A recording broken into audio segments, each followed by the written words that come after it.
So, meron tayo ngayon na 1, 2, 3, 4, 5, 6, 7, 8, 9, 10, 11, 12, 13, 14, 15, 16, 17. Plus ito pang mga mapipisa ngayon. Halos lahat mapipisa. Kasi lahat butas na.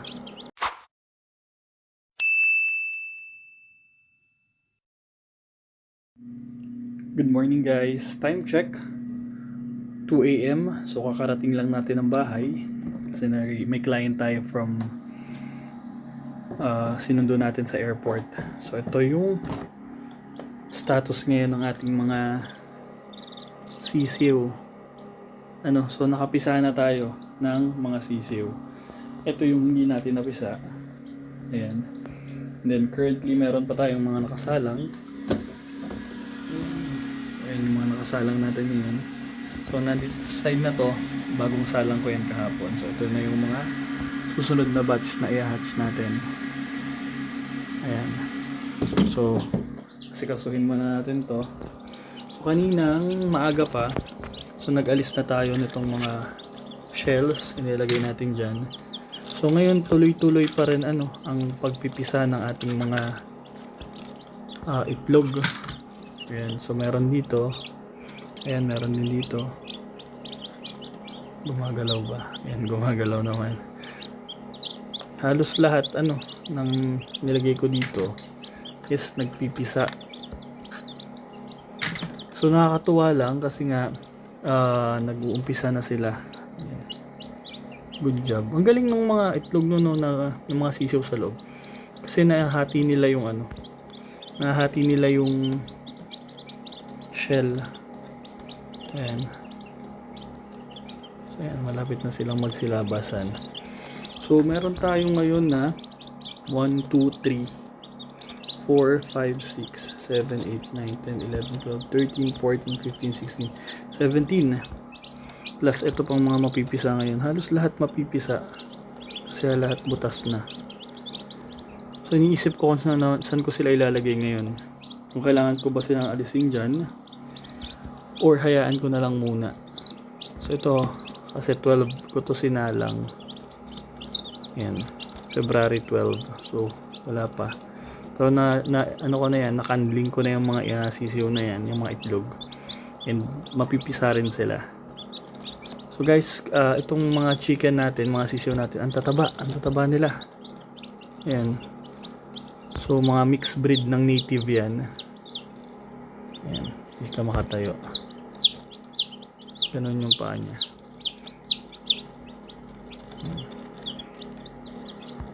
Ang ganda ng mga sisiw guys. So niready ko naman na yung kanilang magiging kulungan. Wala palang ilaw.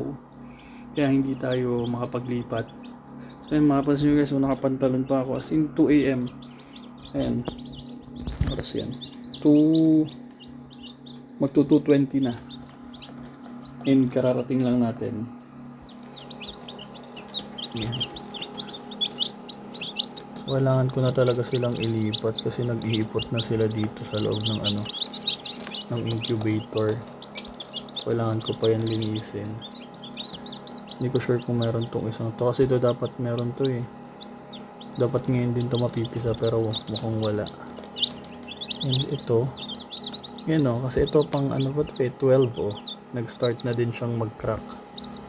Yan, may crack na siya, kita nyo ba dyan? Yan. Magpipisa na rin bukas ng umaga, pisa na yan. Yan ito nyo, galing, nakakatuwa. Nagsik na ba lahat ng shell? So napakatagal na panahon guys na hindi ako nakapagpapisa ng itlog kasi nga hindi natin nafokusan tong mga manok. Since meron na ulit, start ulit tayo ng pagpapadami natin. Pero kailangan ko silang alisin kasi nagugulo nila yung nagugulo nila yung iba. Ayan. Ayan, meron na din to. Ayan. Meron na din siya. Start na siyang mag-crack. Check natin yung mga 12. Yung mga 12 naman, di ko pa naman ina-expect talaga yan. Kasi pang bukas pa yan, hanggang 5 pa yan Pero ayun nagkakaano na sila. Nagpipisa na rin pala to. Bukas ng umaga, pisa na to eh. 12. Nagpipisa na rin pala sila. Ayan guys. Yan yung ating mga napisa ngayon. Sa sarili nating incubator. Nakakatawa. Meron tayong sarili ng incubator. And nakapagpapisa nga tayo. So madami pa tayong nakasalang. Kaya i-expect nyo na sa mga susunod na araw ay yan. Sa mga susunod na araw madami pa tayong babalik-balikan ng mga itlog. Kasi ito 19. 22 naman to. Ito kasi yung walang numbers. Malapit na rin yan.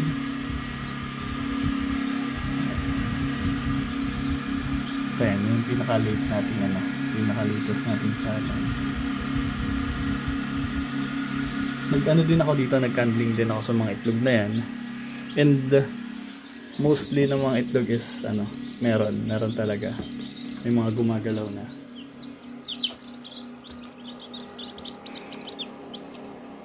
And start na ulit tayo ng pagpapadami natin. Ito guys, pwede natin itong durugin. Then ilagay natin sa mga halaman. Saan ba yung ito?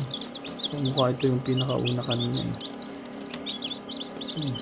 Malalaki yung mga sisiw natin guys. Matataba.